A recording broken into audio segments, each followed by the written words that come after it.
You've seen these before, right? Spend any time online and you'll probably run into a message just like the one we're about to break down. It's a really popular, powerful formula that's designed to give you a shot of hope and inspiration. So in this explainer, we're going to pull back the curtain and look at the anatomy of this message to see exactly how it works and why it connects with so many people. Okay, so right off the bat, notice this doesn't start with a hello or a dear reader. Nope, it dives straight into this incredibly intimate space. The source material we looked at immediately creates this direct, one-on-one feeling. By using language like this, it feels less like a post and more like a private, almost supernatural message speaking right to you at your lowest point. It's not for everyone. It's for you.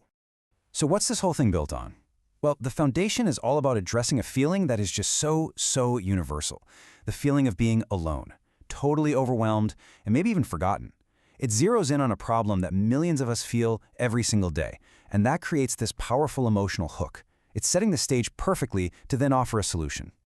And this right here, this is the core mechanic. It's a direct counterpunch to despair. It's so simple, but so effective. For every single negative feeling you might have, being alone, feeling hopeless, it gives you a direct, comforting answer. This call and response format is really the heart of its appeal, because it offers instant emotional relief. Okay, so the message has your attention, it's offered comfort. What's next? This is a crucial step. It starts to give your suffering a meaning. This is where the whole script gets flipped. Pain is no longer this random, cruel thing or some kind of punishment. Instead, it's reframed as a necessary, even purposeful period of preparation. And how does it do that? With some really vivid metaphors. The first one is the seed. It compares what you're going through right now to a seed that's buried in the dark. Suddenly, the darkness isn't the enemy, it's the very thing you need to grow. It's a brilliant way to say your hardship isn't the end, it's just part of a process that's going to lead to something amazing. The next metaphor just builds right on top of that.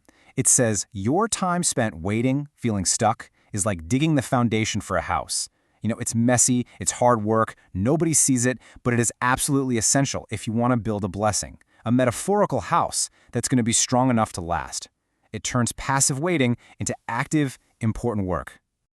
And the third one, this one's a classic for a reason. It compares all that pressure you're feeling to the incredible geological force that turns a worthless piece of coal into a priceless diamond. The message is crystal clear. This pressure isn't destroying you, it's making you into something valuable. So pain isn't just purposeful, it's actually productive. All right, so it's reframed your past, it's given meaning to your present, and now it pivots to the future. This is the big emotional payoff. It's the explicit promise that a breakthrough is coming, and not just someday, but like right around the corner. The hard part, it says, is almost over. And this is the core of that promise, that deep down fear that your struggle is the end of your story. It gets completely flipped on its head. The message insists that this awful chapter isn't the final page. It's just the setup for a huge comeback. And the promises don't stay vague. They get really specific, really tangible.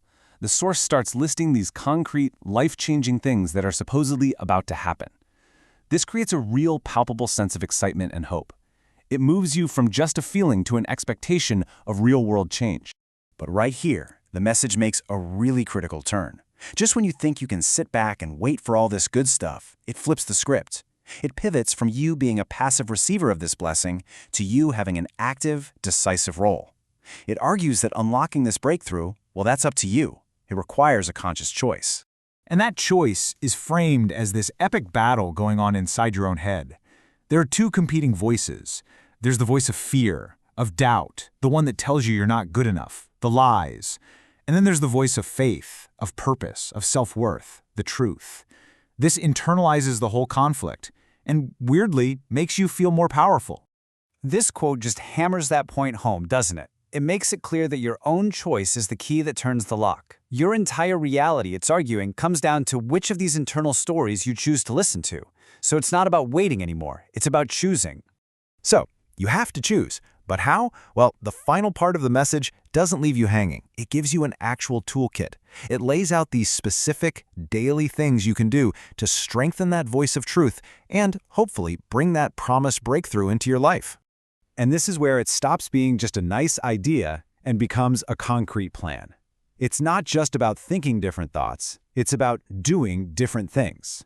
These are clear, repeatable steps anyone can try, from practicing gratitude to really taking a hard look at who you spend your time with. In all these steps, there's a huge focus on speaking things out loud. The source material really believes your words have creative force. The act of saying positive truths, what it calls speaking life, is shown as one of the main ways to rewire your own brain and literally create a new reality for yourself. And this really brings us to the ultimate takeaway of the whole thing. Real change requires letting go. You have to release the weight of the past, the grudges, the guilt, the fear, to make room for that new future you've been promised. You just gotta travel light. So in the end, the anatomy of this viral message is really a journey. It walks you from pain to purpose, to a promise, and finally to a choice.